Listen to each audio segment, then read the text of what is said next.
आज के वीडियो में मैं आपको सांप के विष उपकरण के बारे में बताने वाला हूँ।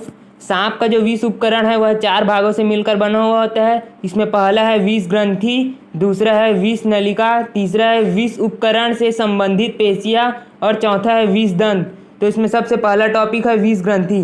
तो सांप विषैले सांप के सिर पर एक जोड़ी विष ग्रंथियाँ पाई जाती हैं। आप ये देख सकते हैं, विषैले सांप का ये जो सिर है, इसके अंदर एक जोड़ी विष ग्रंथि पाई जाती है। यह जो विष ग्रंथि होती है यह ऊपरी जबड़े के पीछे भाग में और आँख के नीचे स्थित होती है। आप देख सकते हैं ये उसका आँख है, उसके नीचे ये ग्रंथि स्थित होती है।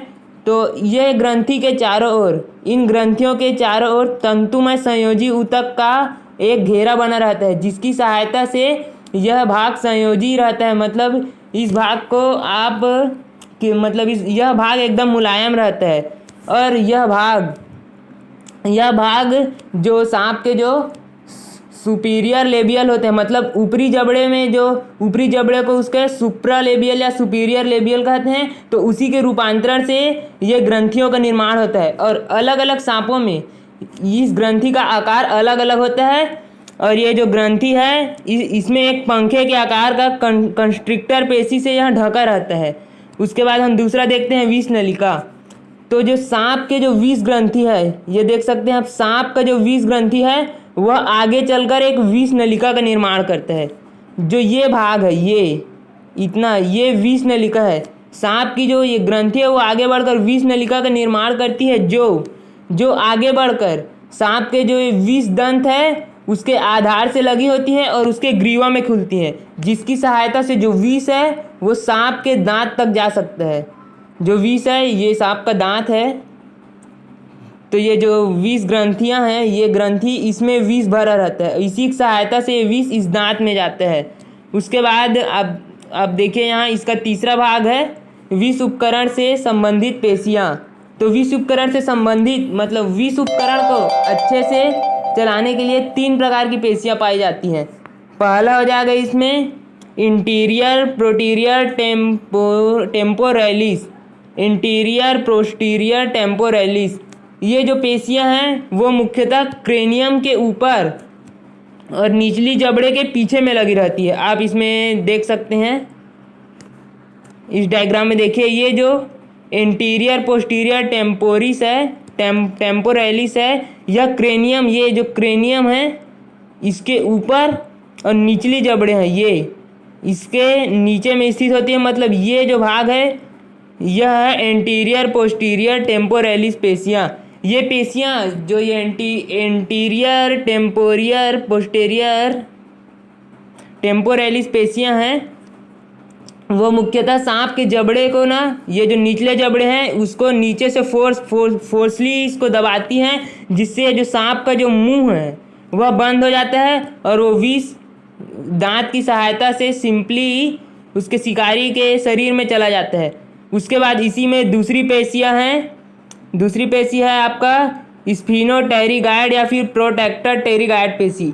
ये जो पेशी है वो अस्थि को खींचने में मदद करती है। ये जो निचले जबड़े में जो अस्थि होती है इसको ये खींचने में मदद करती है। और यह टेरिगाइड की डार्सल सतह पर और स्फीनाइड के आगे सतह से जुड़ी होती है और यह अस्थि को खींच लेती है, जिससे मुंह को बंद करने में सहायता मिलती है। उसके बाद इसमें तीसरी पेशी है डाइगैस्ट्रिक पेशी। ये जो डाइगैस्ट्रिक पेशी है वह एक ओर से खोपड़ी के अस्थि, ये जो सांप का यहाँ पे जो खोपड़ी है इसकी एक अस्थि से और दूसरी ओर ये सांप के निचली जबड़े के एक अस्थि जुड़ी होती है। मतलब ये जो स्थान है चित्र में देखिए, ये जो है ये स्थान, ये यहाँ पर है आपका डाइगैस्ट्रिक पेशी। तो ये तीनों पेशी मिलकर विष उपकरण को सफलतापूर्वक कार्य करने में सहायता करते हैं। उसके बाद विष उपकरण का अगला भाग है विष दंत। तो जो विष दंत आपने देखा होगा, यह सांप की एक महत्वपूर्ण विशेषता है। ये विष दंत ये कुछ इस प्रकार का होता है, लंबा होता है, नुकीला होता है और इसका आधारीय भाग मुड़ा हुआ होता है। आप देख सकते हैं इसका जो आधारीय भाग है यह मुड़ा हुआ है, ये कुछ इस शेप में है, मुड़ा हुआ था। इसी की सहायता से जो फ्लो होता है विष का वो ऐसे फ्लो होकर ऐसे उसको यहाँ से एक बेस मिलता है जिसकी सहायता से किसी भी शिकार के बॉडी के अंदर प्रवेश करता है। उसके बाद ये विष दंत भी होते हैं, ये मैक्सिलरी अस्थि से जुड़े होते हैं। मैक्सिलरी अस्थि कहाँ पे होती है? ये इस स्थान पे, ये जस्ट नीचे मैक्सिलरी अस्थि यहाँ पे उपस्थित होती है, उसी से ये जो विष दंत है जुड़े होते हैं। उसके बाद ये विष ग्रंथ भी 3 प्रकार के होते हैं। अलग अलग सांपों में ये जो विष दंत हैं अलग अलग प्रकार के होते हैं। जैसे पहला है सोलिनोग्लाइफस, दूसरा है प्रोटीरोग्लाइफस, तीसरा है ओपिस्थोग्लाइफस। ये तीनों दंत अलग अलग सर्पों में अलग अलग प्रकार से पाए जाते हैं। तो इन तीनों दंत की भी अलग अलग विशेषताएं हैं। देखिए आपको बता रहा हूँ, पहला है सोलिनोग्लाइफस। तो इस प्रकार का जो दंत है ना, वो मैक्सिला के आगे भाग पर एक बड़ा कार्यशील दंत है। ये जो मैक्सिला है उसके आगे भाग पर ये एक कार्यशील दंत है। और ये जितने भी 3 टाइप के जो दांत हैं उसमें से सबसे एक्टिव दांत है सोलिनोग्लाइफस। ये सबसे एक्टिव दांत है। यह दांत गतिशील भी होता है और यह मुंह को बंद करने में भी सहायता करता है। अधिकतर दांतों में भारतीय प्रजाति में पाए जाने वाले सांपों में अधिकतर सोलिनोग्लाइफस दांत पाया जाता है। और इसके बाद दूसरा है प्रोटीरोग्लाइफस।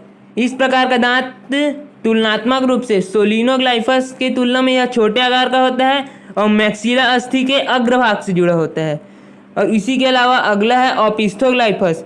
यह भी छोटे आकार का होता है लेकिन यह मैक्सिला अस्थि के पिछले सतह से जुड़ा होता है।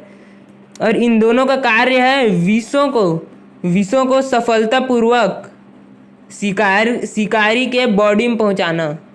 जो शिकार है उसके बॉडी में यहाँ से फ्लो होके इन तीनों दांतों की सहायता से वो शिकार की बॉडी के अंदर जाता है। उसके बाद उसमें विष फैलाने का कार्य करता है, जिससे जो शिकारी है जिसको या फिर ये सांप जिसको काटा है उसकी मृत्यु भी हो सकती है। तो ये हुआ आपका विष उपकरण, मतलब सांप के विष उपकरण में के कितने भाग होते हैं इसके बारे में हमने आपको बताया। अब अगले वीडियो में हम आपको बताएंगे कि हम विषयुक्त और विषहीन इन सांपों की पहचान कैसे कर सकते हैं। ये बात ज़रूरी नहीं है कि हर सांप काटे तो उसके जो बॉडी है उसमें विष हो और वो काटे तो हमें नुकसान हो। कई सांपों को देखकर हम पहचान सकते हैं कि वो विषैले हैं या नहीं। तो इसके बारे में आपको अगली वीडियो में बताऊंगा। आज के वीडियो में बस इतना ही। वीडियो देखने के लिए आपका धन्यवाद। और आप इस वीडियो के बारे में अच्छे से सब समझ गए होंगे। अगर आपको कोई डाउट होगा तो आप नीचे में कमेंट करके बता सकते हैं। मैं आपके डाउट को क्लियर करने का प्रयास करूंगा। धन्यवाद।